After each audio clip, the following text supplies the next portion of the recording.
A black armored blood angel means they have succumbed to the Black Rage and have joined the Death Company. The Blood Angels have two large flaws in their gene seed, one being the Black Rage and the other being the Red Thirst. The Red Thirst is a hunger for blood and an excitement when they see it that can turn into mad frenzies, where the Black Rage is something much darker. When their gene father and Primarch Sanguinius fought Horus in Holy Terra in the defense of the Empire during the Horus Heresy, Horus, taking the powers of chaos, was able to strike him down. It was a crucial moment in the heresy, proving to the Emperor that his son could no longer be saved. The Black Rage is where a Blood Angel thinks of himself as Sanguinius in his final moments, defending Terra against Horus.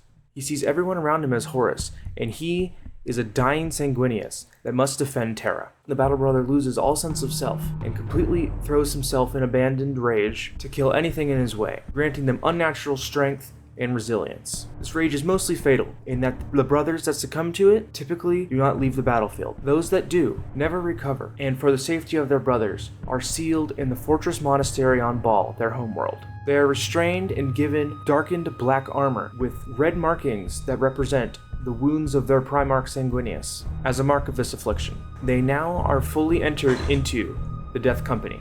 The company is used as auxiliary strike units, sent at key positions where they need that ferocity to break through the enemy lines. They're given their weapons used before their fall, and a chaplain will recite chants to keep them focused.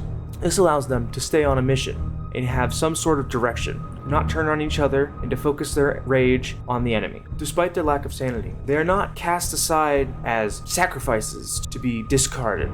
They are treated with respect as battle brothers. Despite their high casualty rate, the Blood Angels try their best to extract them. Like a chaplain, a sanguinary priest is to monitor the regiment and make sure no one is succumbing to the Black Rage. The Black Rage doesn't always come suddenly. It may start with visions, dreams, of bloodshed and battle, visions of Sanguinius and Horus, and they will soon press on the mind of the Space Marine during meditation, training, or battle.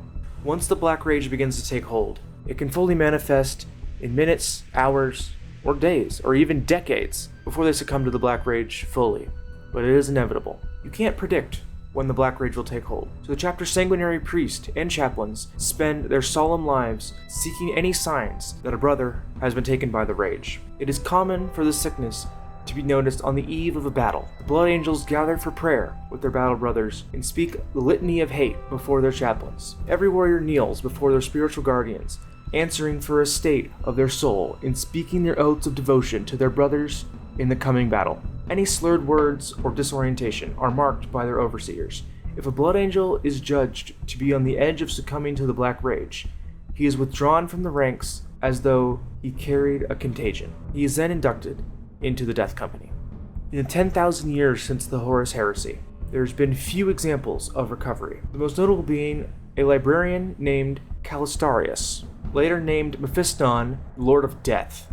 He conquered the limits of mortality. After falling to the flaw of the Black Rage, he allowed himself to be clad in the Death Company black, and fought in the defense during the Second War for Armageddon. Some archives state that he was buried alive for several days beneath a collapsed ecclesiarchy building. Other conflict with the account, saying he died buried beneath the rubble. Whatever the case, Calistarius rose stronger. Somehow, the Black Rage was banished from his blood. It is possible that warriors of supreme will may fight off the Black Rage, but few examples have ever come. It was once said that the Lamenter's chapter, through the diligence of their apothecaries, had conquered the Black Rage. Stories circulate that in the 41st millennia, the Black Rage has returned to their ranks. The Templars of Blood, another successor chapter, do not organize the victims of the Black Rage into formal death companies. Once succumbed to the Rage, they are stripped of their war gear and left with simply a combat knife and power armor. After this, they are sent into battle. If they survive the battle, the company chaplain recognizes his service and executes him by chapter tradition to stop the Rage from spreading. One of the chapters mostly linked to the Black Rage is the Flesh Terrors, who are said to be disposed to the Black Rage at unprecedented levels, but can step into the Black Rage for small periods of time and step out of it.